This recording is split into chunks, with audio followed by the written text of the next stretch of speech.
National Streaming Sports is brought to you in part by BetUs.com, designed for true fans.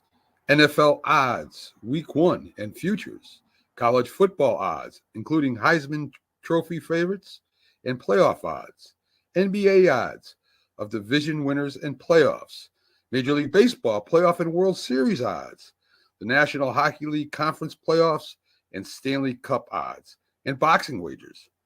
Betting opportunities include versus the spreads and outright winners, also during the game.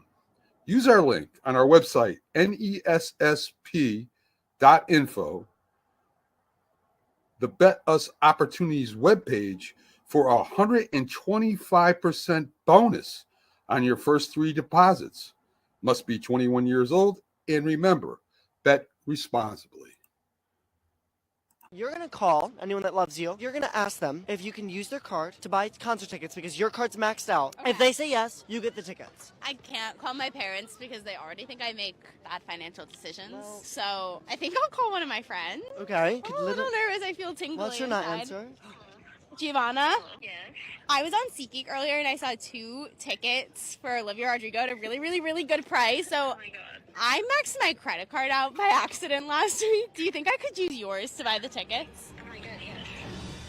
Did I? Yeah, you got the tickets. You got the tickets. I just want tickets. We're going to go to the concert together. Giovanna, I'll call you later. Love you. Thanks for picking up. Oh my god. I'm going to see Olivia Rodrigo. Yes, thank you, SeatGeek. Ladies and gentlemen, boys and girls around the world, it's time to experience the O's on the Original Sports Podcast.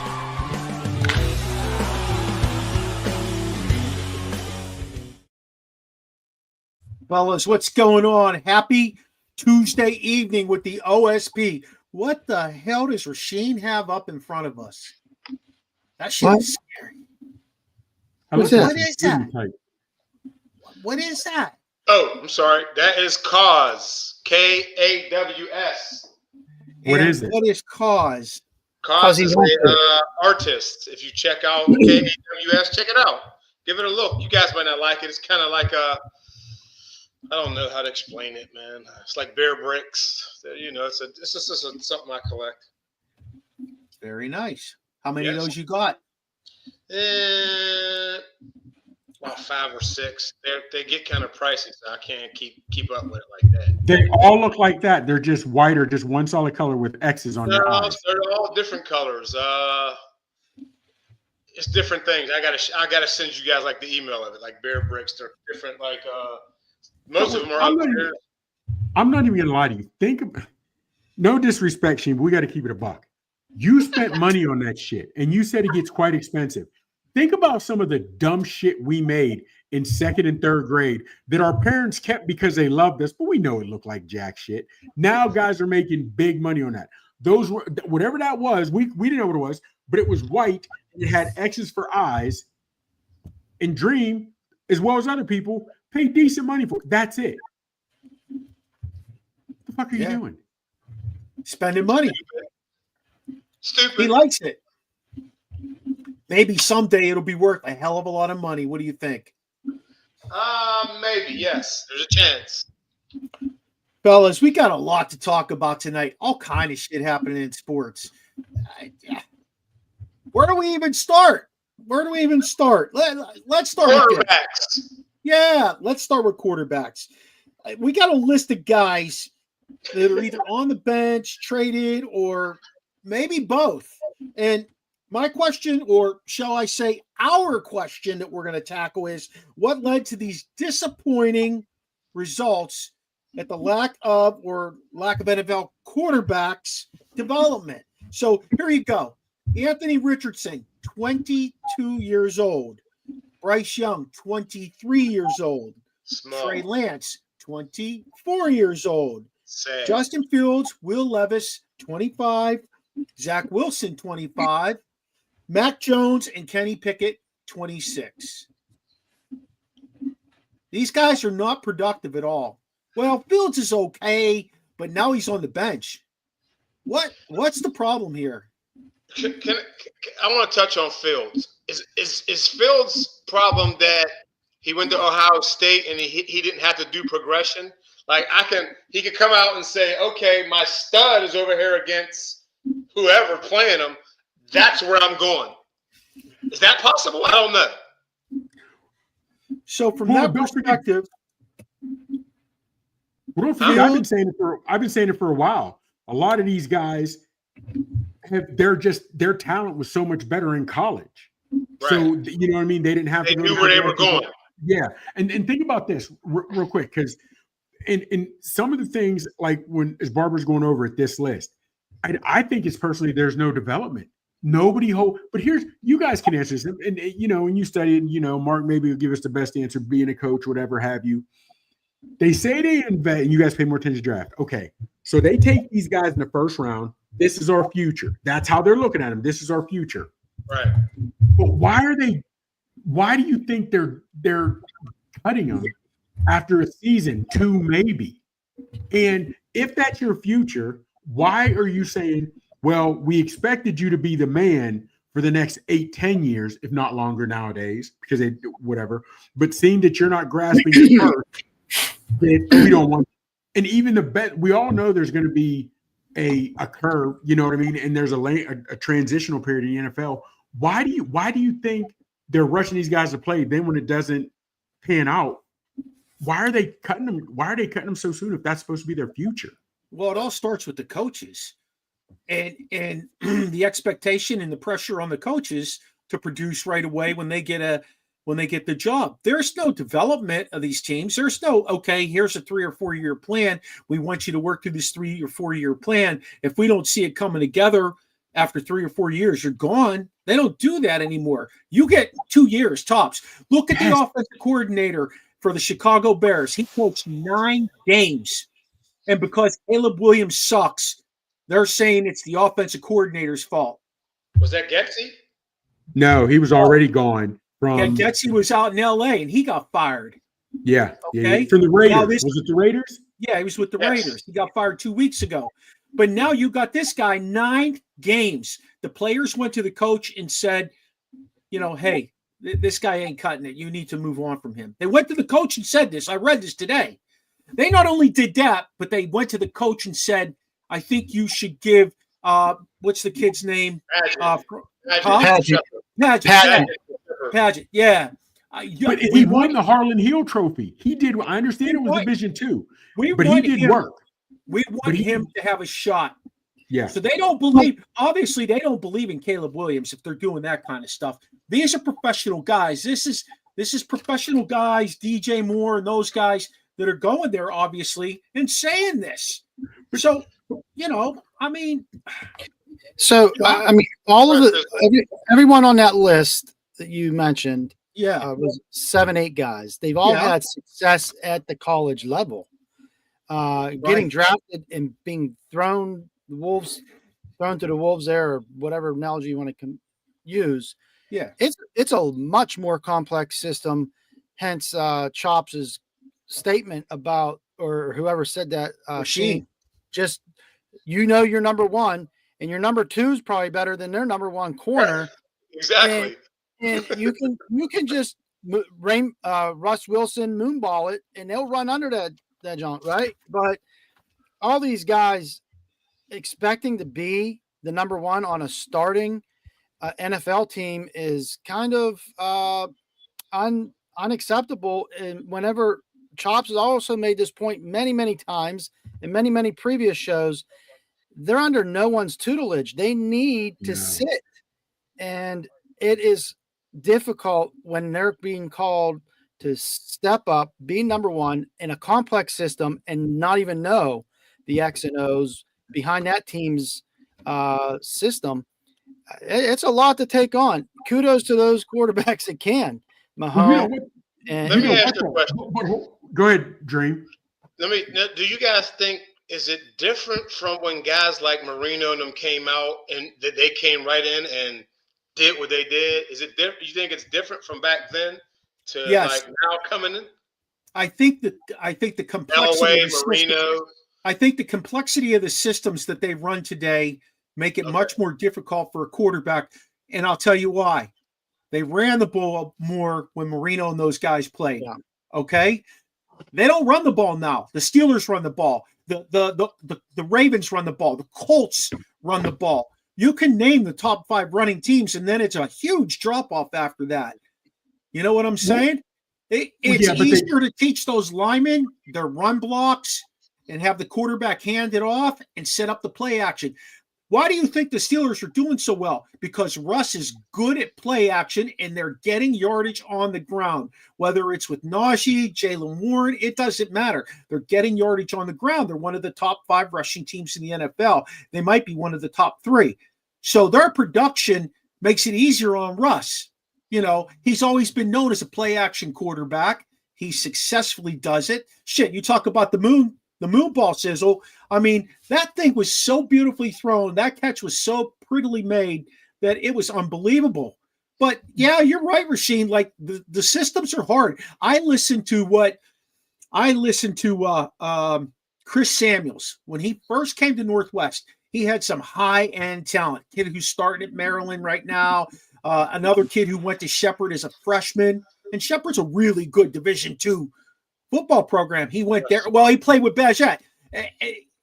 His terminology that he used, he got from the guy out in Los Angeles, their buddies. It was so complex. He had so many words in it. It made it very difficult for the quarterback to understand, for the rest of the guys to understand. So I would have the kids draw it up on the board for me because they come to me, hey, you coached, help us with this. They draw it up on the board, and I'd say, when he calls this play, he wants you to do a dig. When he calls this play, he wants you to do a post corner. You know, like it's really simple to call plays. It really is. But not many today, Josh. But it's very difficult to understand when you start tagging words on there. You start tagging words on there.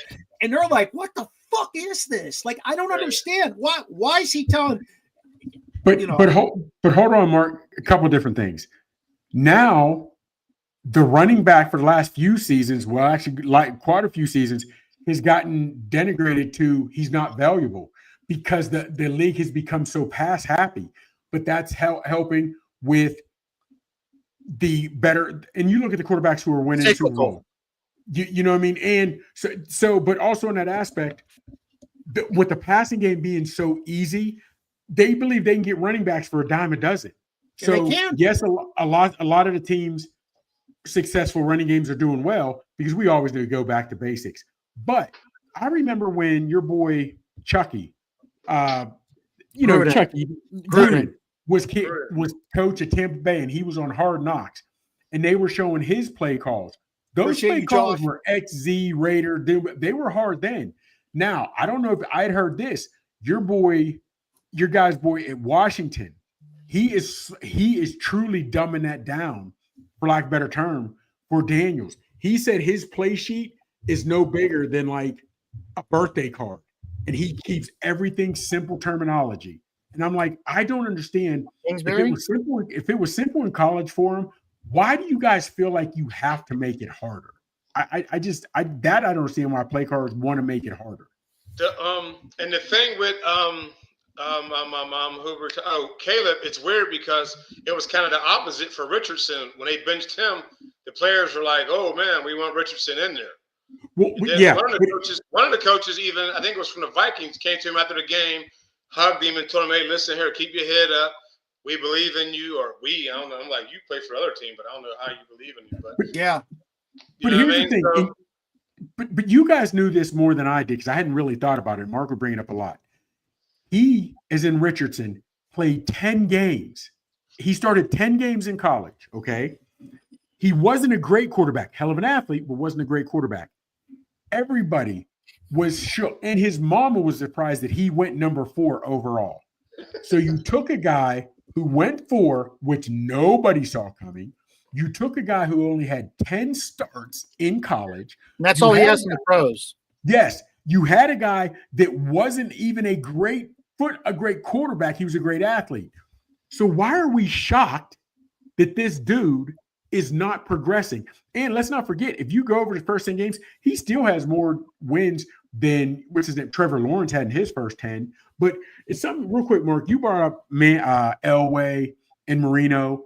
Those guys started from the jump, but their offense, they really did look that good in college. However, they had to take their lumps. You know what I mean? Now, guys, Sizzle, you mentioned Mahomes real quick. Look, fellas, let's not forget, Mahomes sat 15 of the 16 games his rookie year because your boy Smith still started. Alex You know Smith, what I mean? Carson Palmer, he sat. I don't know why they don't say everybody's on a rookie contract. Let him sit on his rookie contract. Let him sit for that first year. Because if this guy can learn and you end up having him for 8-10 years, maybe win a chip or two, it's worth it. I just didn't get it. Let me ask you this. Who was Mahomes' college head coach? Kingsbury. Yeah. Who's calling the plays for the Washington Redskins? Yes, that's Kingsbury. There you go. He's dumbed it down. I hate to say dumbed it down, but he has made it. I was reading. He has made it super simple for Daniel. He wanted to go. He wanted to go to the Bears. They didn't hire him. He wanted to go to the Bears. Kingsbury. He wanted to go help Caleb there, and the Bears told him they didn't want him, and then Commanders took him. We know the Bears is a terrible organization. I hate to say that, but they haven't had a good quarterback since Sid Luckman. Fellas, none of us were alive when Sid Luckman played. Think about this, though, real quick. I know it stands out to me with Richardson because he wasn't a great quarterback in college. He's not a great quarterback in the league. Caleb Williams held the ball too long in college, but his athletes were better, so he got away with it. He's holding the ball too long now. And remember your boy coming out of USC, Darnold. He led the league in turnovers coming out of college.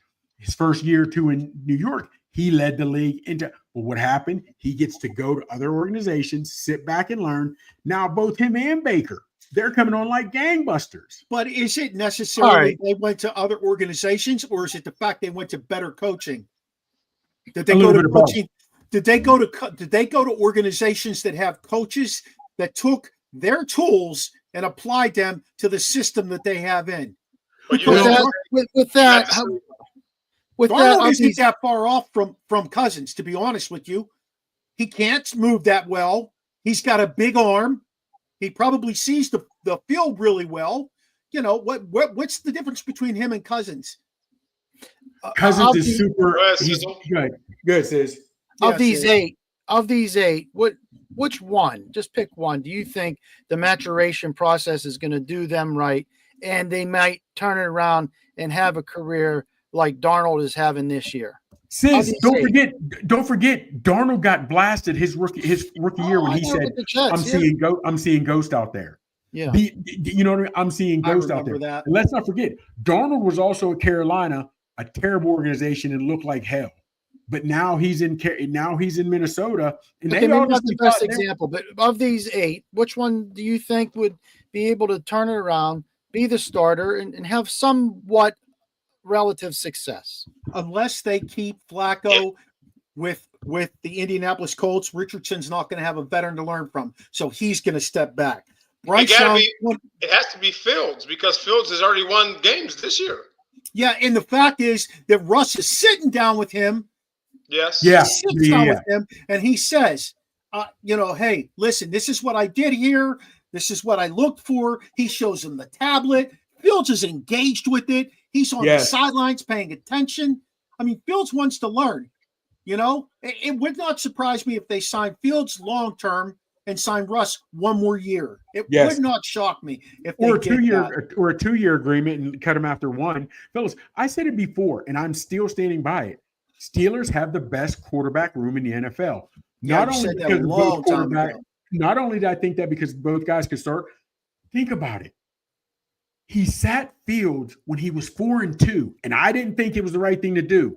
Now you sit a quarterback that's 4-2, and now you're a better offense, fellas. And doesn't matter what happens, because if something happens to Russ a couple weeks, let's hope not, but I guarantee you we'll see a different Fields when he is back in the game. I guarantee you, and I believe he's going to be hungry. He's going to be real hungry. And I believe he's getting reps after practice and during practice. I believe we're going to see a different Field. Yeah. Hey, fellas, let me introduce you to Joshua Dorr. He always jumps on the podcast I'm on Monday nights, 108 Stitches Baseball Talk. Excellent guy. He's a big hockey guy. He was on Monday night. We talked Panthers. We talked a little bit of Penguins, even though it was a baseball podcast. Josh, we are kicking around the idea of putting something together for hockey. A lot of us know hockey. Even though we're Penguin fans, we're very deep into hockey as well. So, yeah, stick around. More guys are jumping on from that show. D-Laws. Yeah, good group of guys. Yep. Thanks for coming on, fellas. We appreciate it. Love having you here. Fire away with your questions anytime. The last thing I want to say, then we're going to move on, boys. I do think Will Levis, at the end of the day, is going to have a good career. He's got so many tools. He's He's big. He's strong. His arm is there. He needs that quarterback coach, that quarterback whisperer to help him. But also, real quick, also in the same token, why are none of these guys hiring quarterback coaches during the offseason to work on themselves? That's what They do. Not only that, but why are we hiring guys that are our friends that can't get the job done? That's the problem too. You know what I mean? You might have to hire somebody you don't know. Yeah. They do, though. They do hire quarterback coaches. The problem is they just teach them technique and fundamental. They don't teach them technique and fundamental on how to apply to the offense that they're going to lead or the offense that they're leading, if that makes any sense to you. Pickett had a hell of a quarterback coach out in New Jersey, but that doesn't matter if he's just teaching you technique and fundamental. How can you apply that to the offense? That's where the bottom line is. Yeah, okay? I think Shane, it goes a lot. You've hit on this a lot too. Nepotism, right? And it just, if you could bring me in, you trust me, you know I'm going to do what you want me to do, I'm going to do that. You're taking a big risk if you bring someone else in, even though they may have a reputation of winning or grooming these guys to get them ready for that next level. You're taking a big jump. Leap of faith, right? Then if that be the case, I think that's what's going on. Then if that be the case, and then why don't some of these guys pay ex Brian Billick or Fossil, some of these guys who were considered offensive gurus or had good offenses to help me? Because they have to have big old movie screens, jumbo screens in their home. Help me read these defenses. Help me see what I didn't see, rather than just teaching me technique. That's what I don't get. Hey, fellas, they ask if we're all barbers, and somebody said, no, I think Mark, Josh said, no, I think Mark's the barber and they're the clients. That's why it's the Barbershop crew, fellas. That's why it's the Barbershop crew. I just responded. I do cut my hair sometimes. I cut it yesterday, by the way. Looking smooth. Looking smooth. I do see that hairline receding back, though, my man. I see it going back. You're getting the LeBron thing going on. Hey, let's move on. Week 11 football. Going to be a good week, man. Going to be a good week. I heard today, Sizzle, I'm lucky I bought my ticket for $250. I heard today, Steelers, sky seats, top of the stadium, $300. $300. TC, you owe me another 100. This is the biggest Steeler Ravens game since the one where Antonio Brown did the stretch out little joint. Yeah, this is it right here. That's leading off. Right now, who is the team though in the NFC that we're looking for?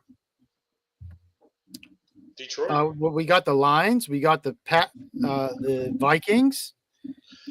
I mean, I don't know if I'm sold on Detroit. What? You got the Commanders. What are you sold about?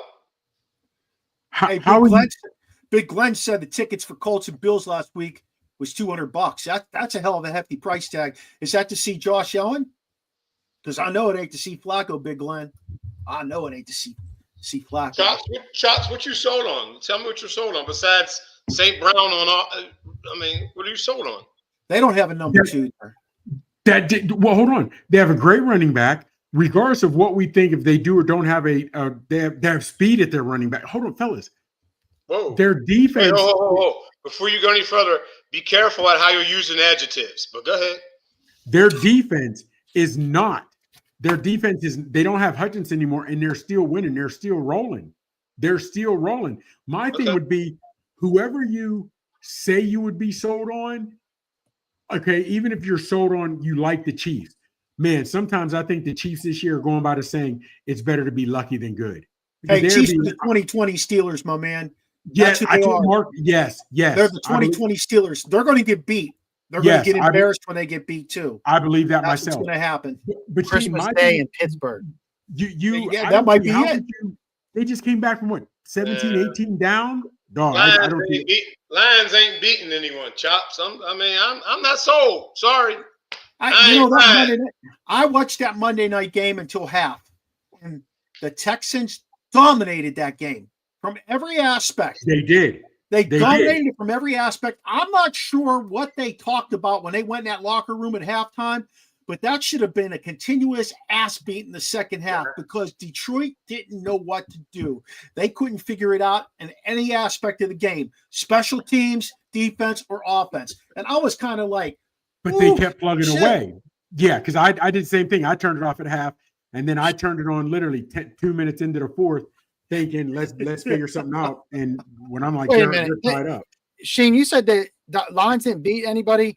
They beat the Vikings and the Packers in their division. Those are divisional games. You know everyone's hyped up for that. The Packers, that's sold. The Vikings, I ain't sold, bro. It's a divisional game. There's two games between the three of them. Who are you sold on then? Who are you sold on? If you're not, do you think all the best teams are in the AFC this year? Yes. Okay. Who? Okay. Chiefs, Ravens, Steelers. The Ravens defense has given up more ass than the freshman at the prom. I agree. You can't be sold on them. The Chiefs, now, how can you, big dog? I'm sold, Charles. Next topic. Once playoffs start, there's no way they're going to be able to continue to give up that because the defenses will get better. And as much as we love Lamar, I need to see you do something in the playoffs before I just anoint you another MVP or the crown, whatever have you. I'm not sold on the Ravens. Hell, now that this is, I'm feeling better about the Steelers versus the Ravens because it's coming to a head on Sunday, Chops. So as long as Steelers stay close, Ravens are going to give it up in the fourth. They're going to give it up. We talked about this earlier. Also, the Bills clinched the AFC East, right? They're 8-2. They're 8-2, and they're not being hurt. No one's making any noise about them. Do they make a big push for this now? Who they got? Did they making a push? They're pretty healthy too. The Bills. What's his name? Amari Cooper. He is not. I don't even think he's played very much for them yet because he had an injury when he went there. He isn't. So that's going to be interesting. Hey, did you guys catch this little? How about this shit from BLOS 22? Guys, I'm in my Tesla right now, and it's driving me to the titty bar on its own. Damn, got to get yourself. Which one? Where are you, and which one are you going to, my friend? You in Atlanta?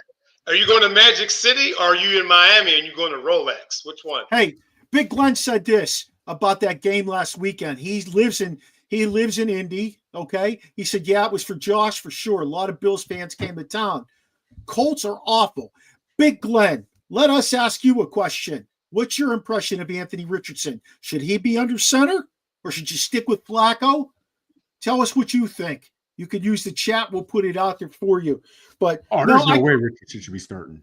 Listen, I kind of agree with you, Rasheem, though. I kind of agree with you in that the AFC really has the teams this year. I don't buy into the Ravens. I'm with you on that one, Chops. I think their defense is garbage. I really do. I think their defense is trash. And the clock is ticking on Lamar, by the way. Lamar has missed practices the last few weeks because of his knees.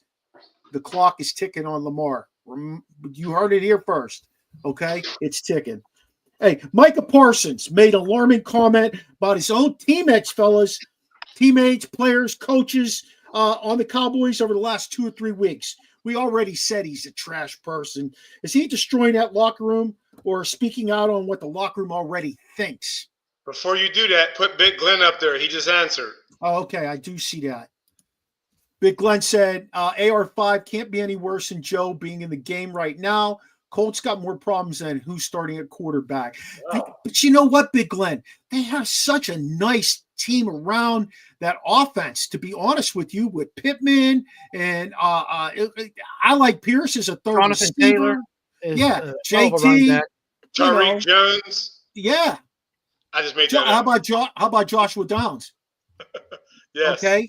I think they have a nice looking offense. I don't know what they're doing defensively. All I saw them play was that one game against the Steelers that, was kind of abysmal in and of itself with Flacco shredding that secondary. But that it's interesting. I really do think that if they're not going to get that kid some help, Big Glenn, I think they should just let him play and take his lumps.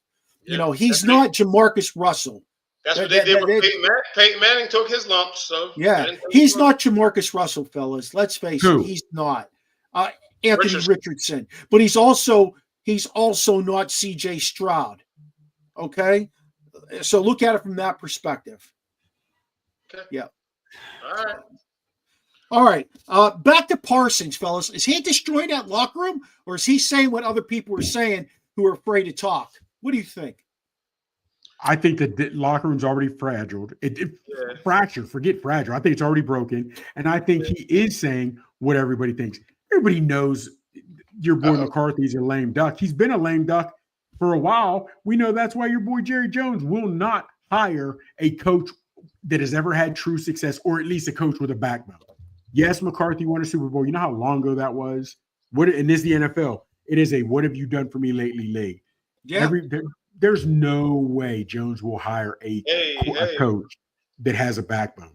And I think your boy said what everybody's thinking. I think it was dirty what he said about McCarthy. I don't know if it was dirty, but it was out of line. He shouldn't have said it. And he even, when him and your boy, was the D-back, number 7, Diggs, they were going over the top quarterbacks. They didn't even mention their own. They could at least say something like, well, we're not going to put our own guy in. Does that mean he's not respected the locker room? Hey, we're going to find out what they think about that guy in that division right now. We got Jason Myrtetus joining us. This is a Philly guy. I'm pretty psyched to talk to a Philly guy. He's Flyers, he's Eagles. What's going on, Jay? What's happening out in Philadelphia?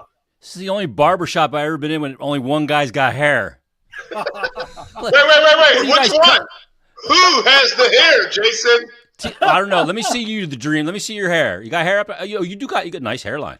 That's painted on. It's one of those. Troops went back a little bit. They receded a little bit. They gave up the front line.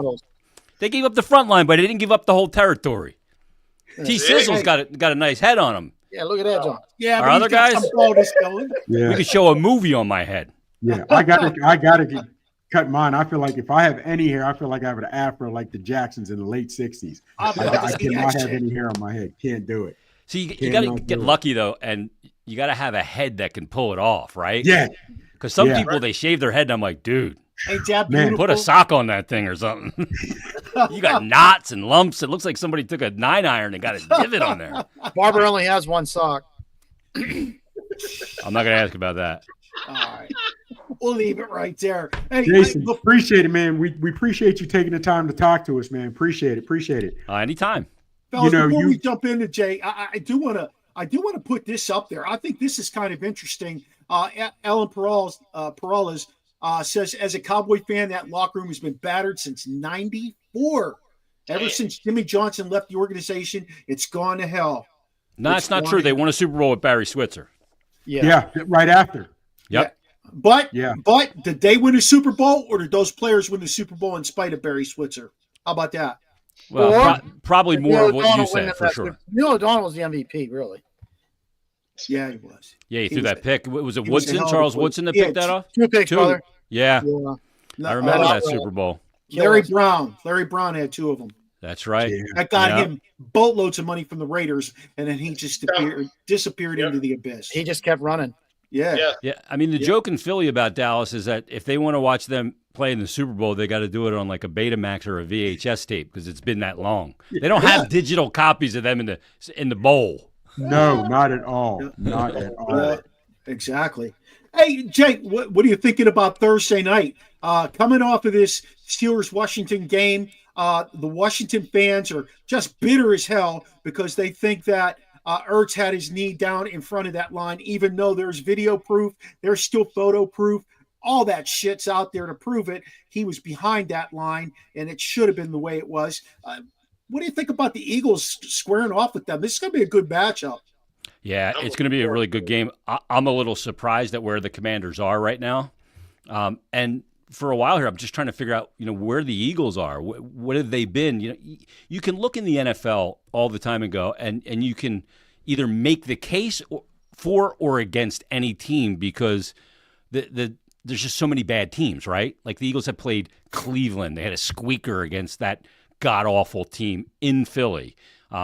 They took care of business against a bad team in the Giants, so you don't get any bonus points for that, for kicking the shit out of somebody, but you lose points for beating a bad team tight.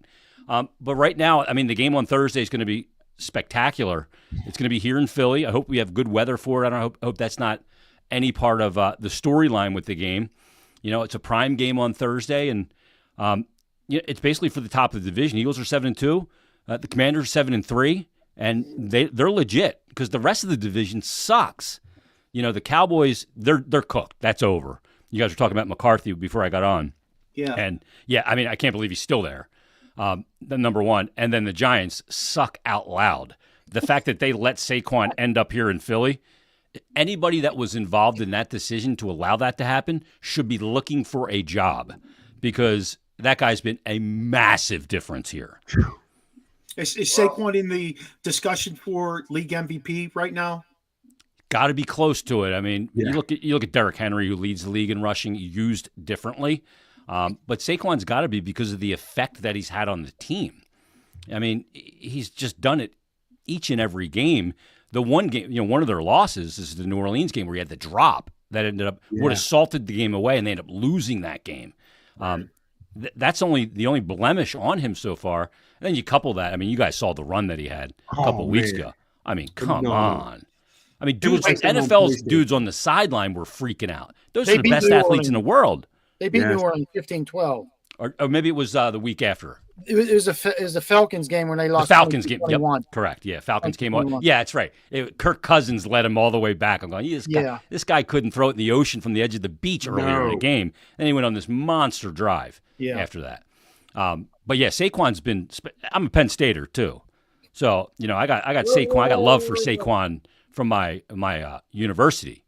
So he's just been unbelievable, man. He's such a freak. Like to jump backwards and over a dude. Like, come on. Like, who thinks of that? You think of that maybe in a video game, not in the NFL. Did the NFL fine him for that?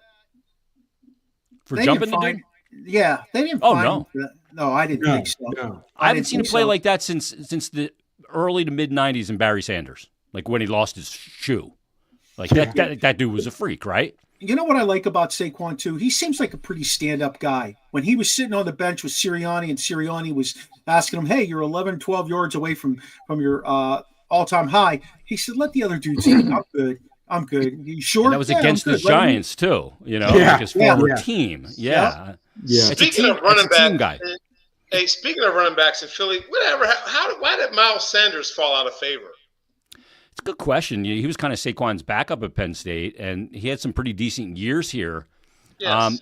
He was due to get paid, and like with running backs, you got to be careful, right? Because they hit a cliff, and when they hit it, they don't just fall off; they fall off the earth, like a flat earther, right? They just like poof, gone. You saw so many guys like that. I remember Sean Alexander, who played for the Seahawks, was a total farm animal, right? Yeah. And then all of a sudden, he couldn't get 2 yards. Right. It just goes off. I just didn't think they saw him as being a guy they could invest in and that they could use that money, get basically equal amount of performance for a lot less money when that guy's due to make the big coin. Yeah. And then when Saquon became available, that's a different story. That's a different level of guy, right? Yeah. So, you're in line. Yeah, so that kind of paved the way for one Penn Stater to go and another one to stay. Yeah, local kid. I just wanted to know. Yeah. Is you, Jason, with this Eagles coming up against Commanders, you guys have, some injuries you're looking at. N'Kobe Dean. I'm thinking Goddard. Goddard came back last week, so that's good. Okay, Slay, he got hurt, but he ended up coming back as well, correct? Yeah, Slay? He did. Yep. So now, even under short weight, and Devontae, now even under short week, do you expect all those guys to be back? And I mean, there's not going to be much practice because they'll be walked through and it's a short week. But do you expect them to be playing in as close to 100% as you can expect it on a short week and coming off? Well, the good news for them with the short week is that a lot of those guys barely played in the second half after they established in that game last week. You got Hurts out of there. You got Saquon out of there. You got A.J. Brown and Devontae out of there. And they ended up spreading the ball, I think, to 7 different receivers. And there wasn't obviously a ton of urgency. So on a short week, you look for that to happen in front of it because that can be a big help. So hopefully that helps them, heal the body and the mind and the emotion and all of it a little bit quicker. You always worried about those games after Dallas, because of the emotion it was playing against the Cowboys and how big in Philly a deal they always made the Cowboys. I think that was mitigated a little bit this week so that you won't have the emotional letdown. I think it was more likely that they were looking past Dallas to the Commanders on a short week. I think they're in good shape. Goddard's going to be fine. Still missing Mailata, but Fred Jones has been good. They're in as good a shape as they are from a health standpoint right now that they've pretty much been all year. You talk about the mental state of Philly after coming off of their game. I'm going to be curious to see how Washington responds. That was a knockdown, drag-out game against Pittsburgh. Losing by 1 point, playing it to the bitter end. That's the first time Washington really has been challenged to the degree that they were in this past game. I want to see how they come back. Daniels didn't have his typical game that he's had all year. They couldn't run the ball in the Steelers. McLaurin was solid. They threw a lot of slants. You guys play a different defense. You're going to take the slant away. So I'm curious to see where Washington is mentally going into this. Are they totally agree? Yeah. Are they going to be? Let's put it this way. I know they're maturing, but are they over maturing right now? Should this be where they are next year, or is this a team that's really ready to make that jump?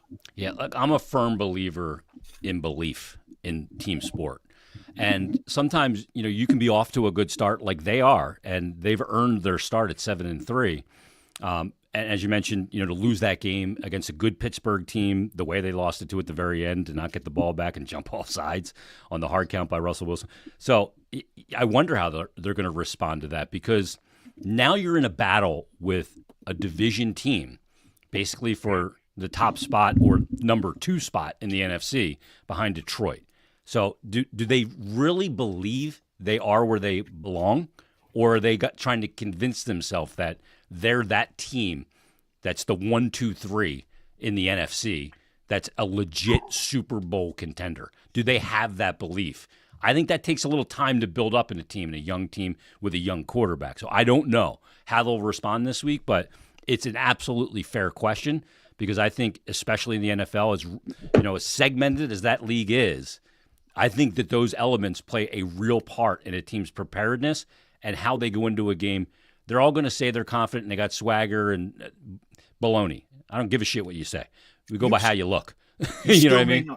You still may not see Lattimore based on what I saw with the injury report this week, too. And I think they sat him last week for that specific purpose, to have him ready for you guys. That's a quick week. Yeah.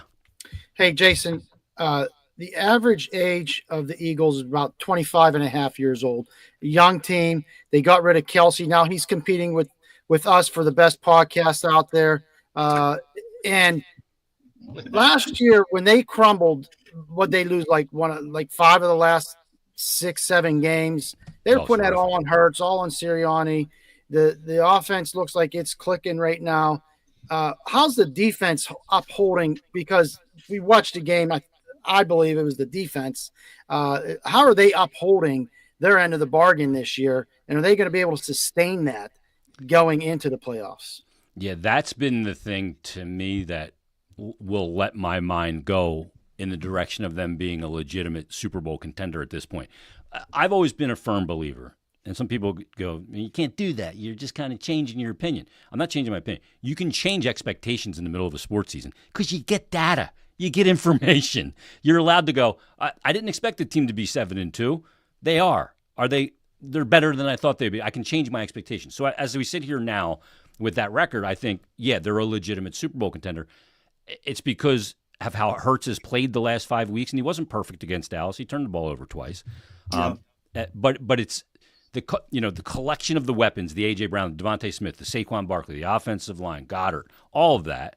And then the real reason, though, is that other side of the ball.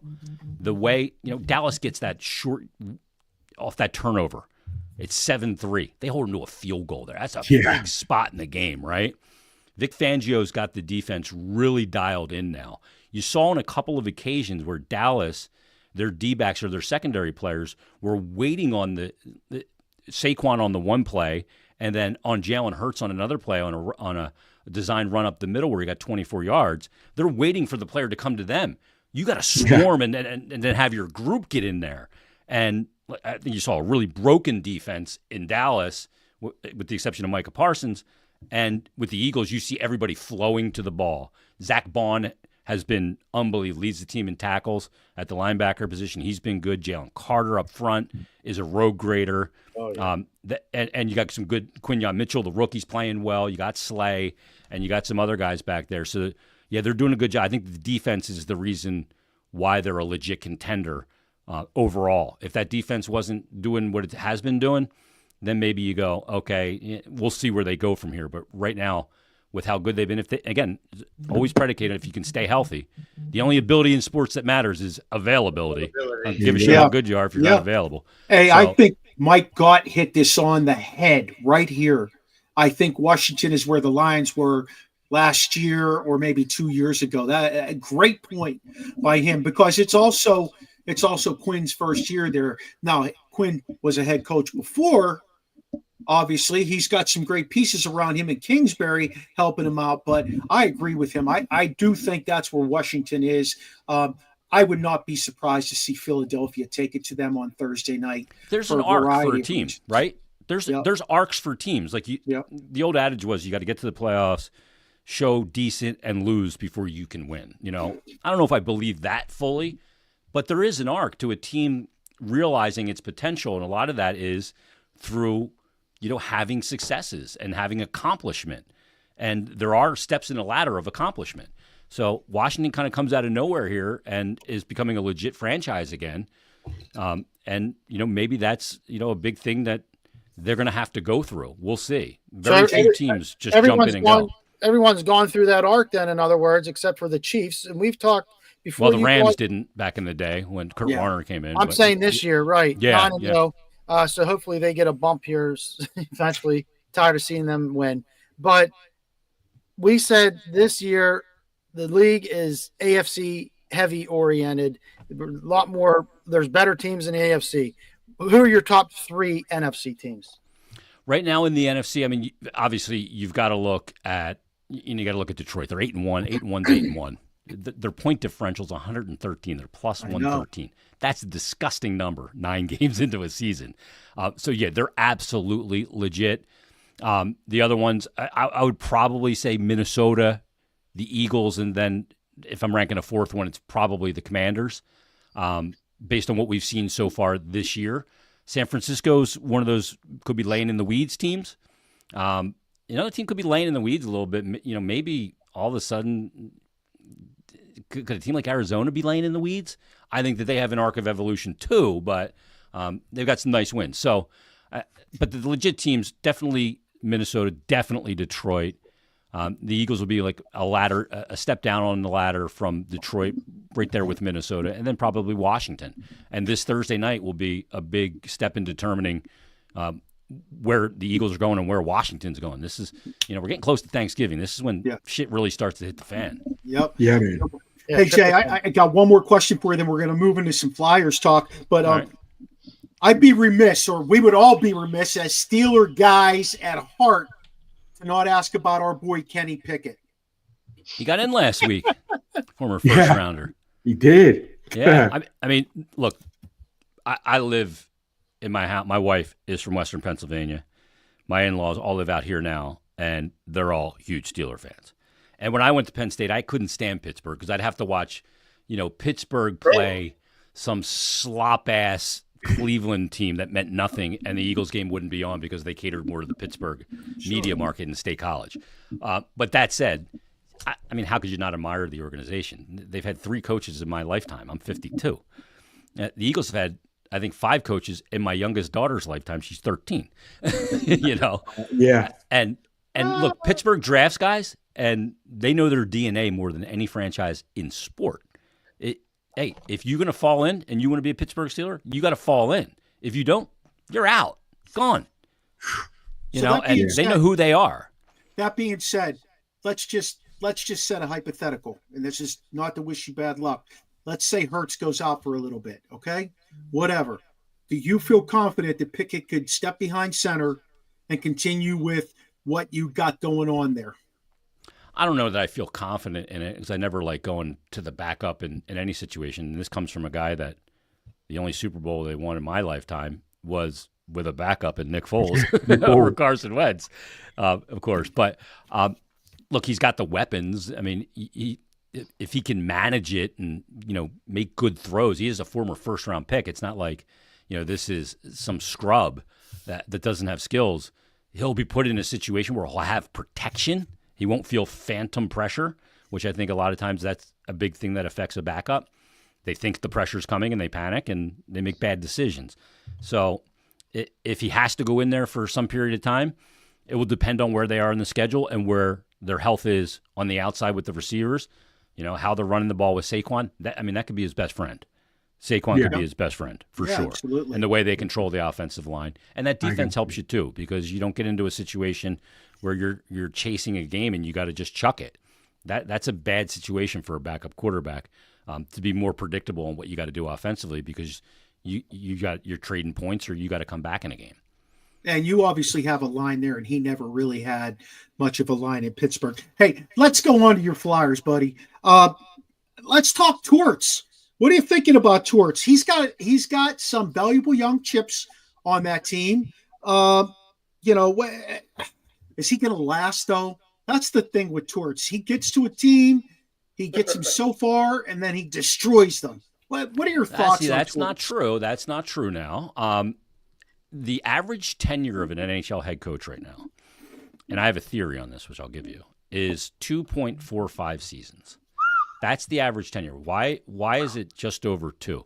Because in hockey, when you're growing up, elite players, and at all levels of youth hockey, both here in Canada and overseas, each level is 2 years.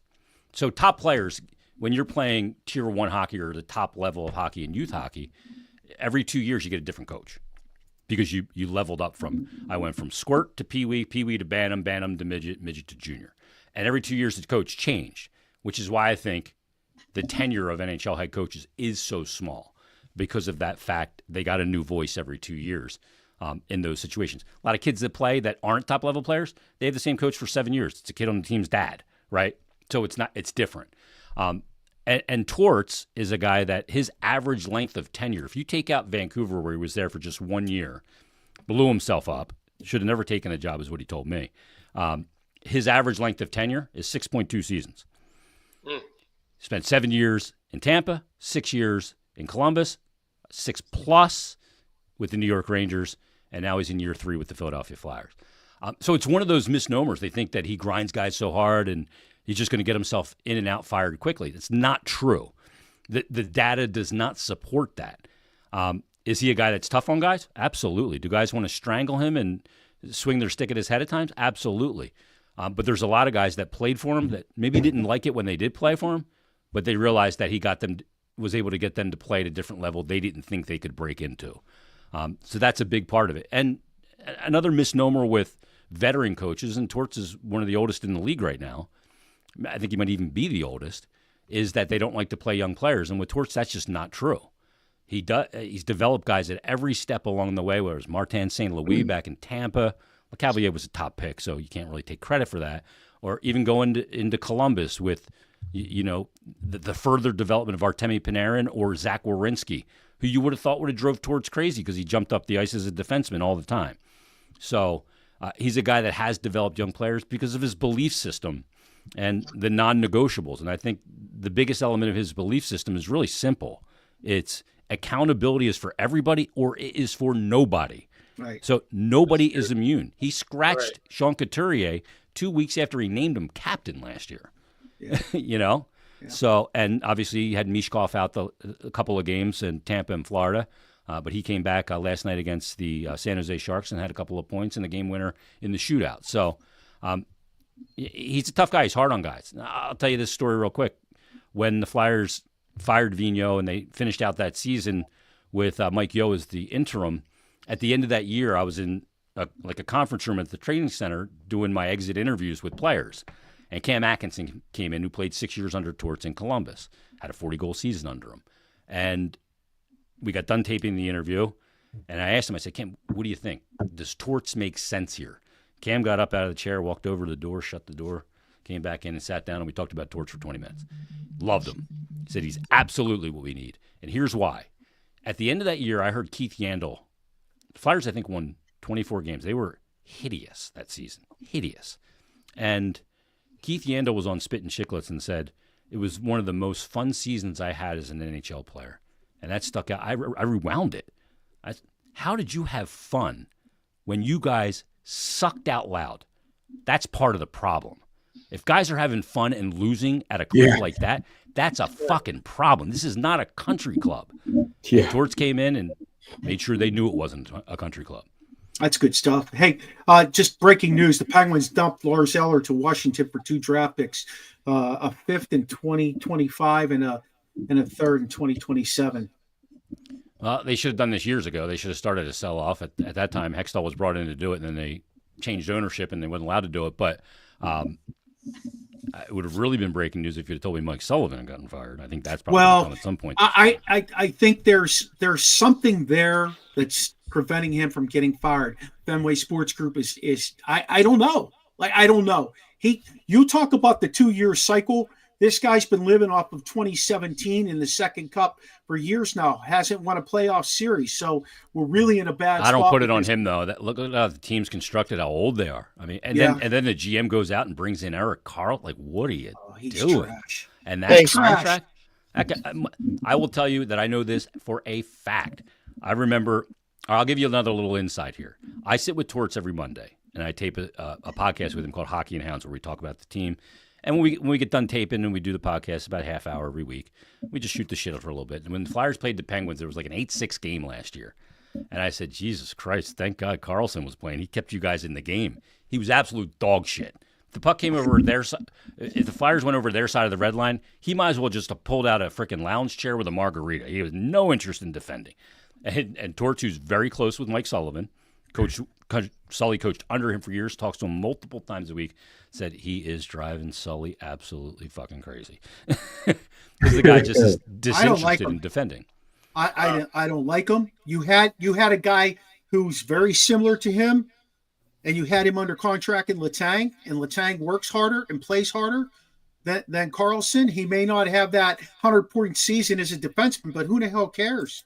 Yeah, you know? and you already have Letang there, and he's old. You know, look, Father Time's coming for that team, and you just can't. I get why you try and keep the window open as long as you can, but Kyle Dubas is in an impossible situation because you got to manage the contract that you had to sign with Malkin. You have to manage the Letang contract. You have to manage. Look, Crosby's still playing at elite level, and I won't say that he's not. But I mean, Gensel ends up leaving after they trade him last year and signs down in Tampa this offseason. So, I mean, I just – it's going to be a long time for the Penguins. It's going to take a lot. They don't have anything in the cupboards either. They've traded it all. Right. How about your boy Jeremy Roenick getting into the Hall of Fame after 16 years? He should have been in sooner, frankly. And I've known JR for a very long time. He's a fucking lunatic. But he was a great hockey player, one of the great USA-born players of all time. Stepped up in big situations, was a great personality when hockey players were afraid to show any. I'm thrilled for him. I know that it's been a rough couple of years with all the crap that happened with NBC and all that stuff, but yeah, I'm very happy for him. He actually played with a couple of guys that I grew up playing with, and I'm friends with to this day in junior at Hull. He actually played for Alain Vigneault at Hull in the Quebec Major Junior League, and he roomed with a buddy of mine, Jim Moore. And when he got called up, I remember he called the Moore house when I was there, and I answered the phone, and he was on the phone after he scored that playoff goal and got his tooth knocked out. So I've known him a long time, so I'm very happy for him. he deserved to be there. He deserved to be there sooner than he was. But he's at the place where he belongs now, for sure. Very passionate and emotional acceptance speech. Yeah. You guys haven't seen it? Take a look. It was amazing. Yeah. Hey, he's a good guy, man. He was a lot of fun having around when he was here. You know, you never wondered what JR was thinking. He'd tell you. And there was not a lot of fluff and not a lot of bullshit involved. That's the thing with sports. They always go, why do you even listen to the athlete? They don't say anything. But then when they do, people go, shut up. Why are you saying that? You know what I mean? Yeah, you exactly. can't complain they say nothing, and when they do, you get mad at them. Yeah. JR towed that line pretty good. Hey, Jason, I'm gonna bring us to a close here, but I do have one more question for you. Flyers 6-8-2 right now. Losing record at home, losing record on the road. Obviously, 3-4 both places. They're at -14 differential. But can this team turn it around? Like you said, they've got a lot of young talent in Mishkov, Andre. They've got Jacob Goucher playing at a pretty elite level at the AHL. Yeah, I don't know that he's going to be an NHLer with Gauch, but I mean, they have 12 players under 25, the third youngest team in the league. Yes, sir. And it's been a really uneven start, and frankly, 5-on-5 has just been ugly for the most part until the last maybe 3 or 4 games. Power play's been better. PK has done exactly what it did last year, and it's top 3 in the league. They just have had trouble scoring 5-on-5. That's starting to look like it's coming around a little bit now, and they're starting to show signs of the team they were last year, in particular in transition, to create transition offense and defend less. My thing going into the season was I think they're going to score more, but can they prevent less goals than they gave up last year? Now, last year when they started, obviously Carter Hart was here, and he and Ersson were a great tandem. And when Hart left, Ersson hung on for a little bit, but you had a really good situation in goal with Hart and Ersson. Now it's a big question mark with even Ersson as the one. I think he's got off to a really good start, but with Fedotov or Kolosov as your backup, where do you kind of stand there? Yeah. And that's such a big element. And they're not going to be a team that like Edmonton where they can just outscore their mistakes, and win 6-3, 6-4, on a number of occasions. So they're a sum of the parts team. Where they're going, I don't know. This is a really important stretch for them from now until the end of the month. They're actually off to only last year. I mean, they got such a great start, put themselves in position last year. They're actually in 1 game behind where they were last year. Wow. They only had 7 wins at 16 last year at this time. So they're certainly not out of it. They have a 5-game homestand they're going to open up on Saturday after Ottawa on Thursday. And how they fare between now and the end of the month, I think will give us an indication of where they really are. I got some guys playing good. I think Couturier's playing really well. Konechny's point-per-game player, absolute animal. Mishkov is right there as well. Sanheim, I think, has been spectacular. Have to see how injuries affect them throughout the season. But, look, I thought that it was going to be tough for them to make the playoffs, even though they had 87 points last year. They had to get into that area where, you're scoring more than 3 goals a game because it's a race to 4 league. Yeah. And, I mean, they've won 4 games already where they've scored 2 goals or less in regulation, which is rare. That's a hard way to do business in the NHL. Absolutely. So we'll see where it goes, but they're trending in the right direction right now, 5-3-1 in their last 9. Yeah, it's going to be interesting to see how this season plays out for them, for the Penguins, even the Islanders, who are functioning well below where they were expected to be, even though they lost some pieces. Jason, thanks for joining us, man. We have to bring you back probably around Steelers-Eagles time. You guys beat the living snot out of the Steelers every time they come to the Eagles. It'll be interesting to see what happens this year, which way both teams are trending at that point. And we thank you very much for talking Flyers with us, too. I wish they'd bring back the old rivalry there, Pittsburgh and Philadelphia. It's just nothing now, though. So the conference, yeah. Rivalries are only good when the teams are playing for equal footing at the top, right? Absolutely. Absolutely. I mean, for so many years you had the rivalry against, the Phillies and the Mets, but it's like, okay, but the Phillies either sucked or the Mets sucked. What kind of rivalry is that? Exactly.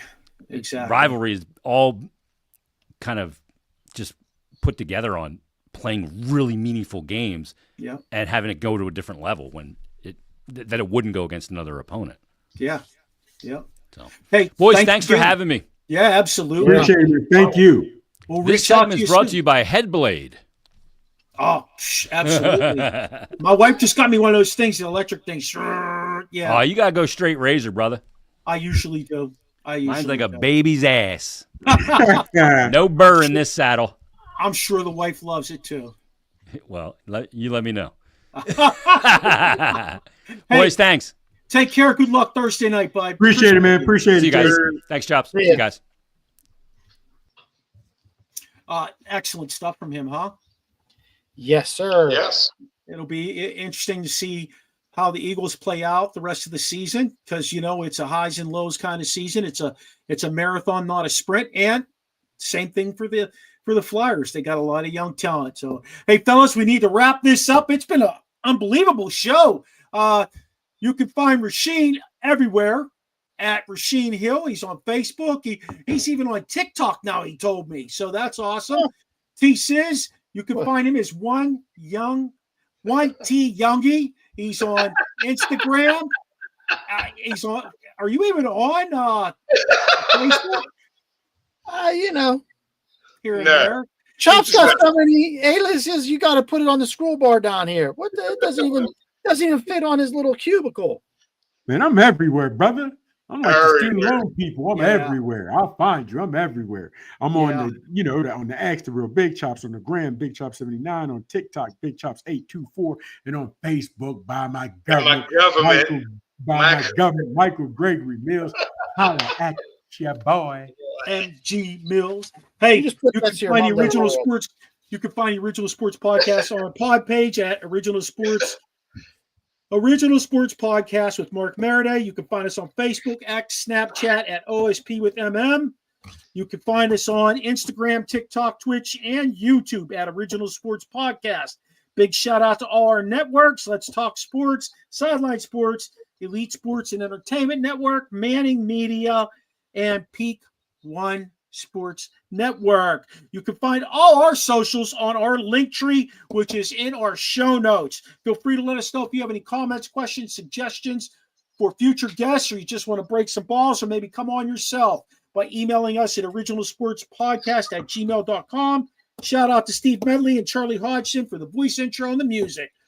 We'll see you next Tuesday to Experience the O on the Original Sports Podcast.